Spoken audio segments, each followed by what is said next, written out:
এখন রিজনিংয়ের কয়েকটি সমাধান নিয়ে আলোচনা করছি, যেগুলো তোমাদের বিভিন্ন কম্পিটিটিভ পরীক্ষার যে সমাধানগুলো আসে এই ধরনের কয়েকটি উদাহরণ নিয়ে আলোচনা করছি।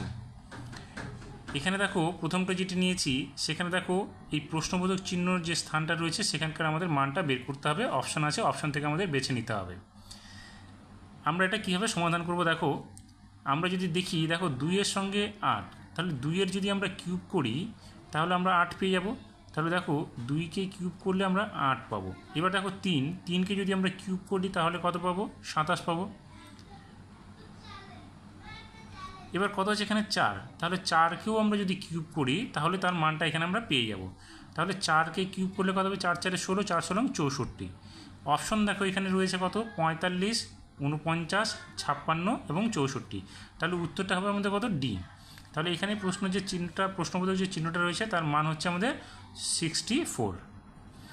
এবার পরের যে একটা সমাধান রয়েছে সেখানে দেখো এখানেও প্রশ্নবোধক চিহ্নের মানটা আমাদের অপশান থেকে বেছে নিতে হবে। এবার এই সমাধানটা দেখো কীভাবে হয়েছে। দেখো এখানে যদি আমরা দেখি 7 থেকে 13 এসছে কীভাবে। এখানে দেখো 7-এর সঙ্গে 7 + 6 করে আমাদের 13 এসছে। এবার দেখো 13-র সঙ্গে 20-র সম্পর্ক কী হয়েছে। 13 থেকে 20 সম্পর্কটা হয়েছে আমাদের কত? 13 + 7। তাহলে এইটা 20-র সঙ্গে আমাদের এখানে সম্পর্কটা কী হবে? তাহলে দেখো 20-র সঙ্গে আমরা কত এখানে যোগ করব। এবার যদি আমরা ভালো করে দেখি, দেখো এখানে কত যোগ হয়েছে? 6, এখানে যোগ হয়েছে কত? 7। তাহলে এখানে অবশ্যই 8 যোগ হবে আমাদের।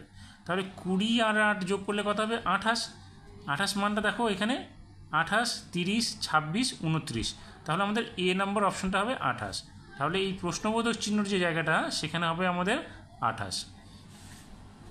পরের যে সমাধানটা রয়েছে সেখানেও আমাদের প্রশ্নচিহ্নর অংশটা বের করতে হবে। এখানে দেখো 3, 24, 48, 2, 24, 48, 3, 9, 27, 4 প্রশ্নবোধক চিহ্ন 40। তাহলে এটা আমাদের সমাধানটা কিভাবে হবে? এখানে পাশাপাশি হবে না উপর নিচে হবে?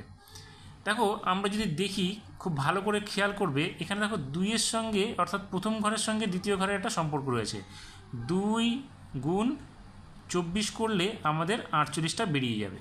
এবার দেখো 3 গুণ 9 যদি করি আমরা, 3 গুণ 9, তাহলে আমরা 27 পেয়ে যাব।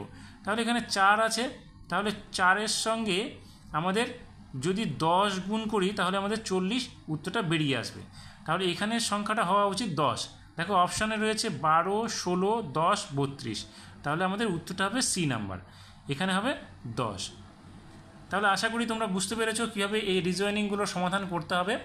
ভালো লাগলে অবশ্যই আমার চ্যানেলটিকে সাবস্ক্রাইব করবে এই ধরনের সমাধান পেতে, এবং যারা এখনও সাবস্ক্রাইব করোনি তারা অবশ্যই আমার চ্যানেলটিকে সাবস্ক্রাইব করে নেবে এই ধরনের সমাধান পেতে, এবং বেল আইকনে গিয়ে অল নোটিফিকেশান ক্লিক করে দেবে। তাহলে পরবর্তী যে সমাধানগুলো আমি আপলোড করব সেগুলো তোমরা অবশ্যই সমাধানগুলো দ্রুত পেয়ে যাবে।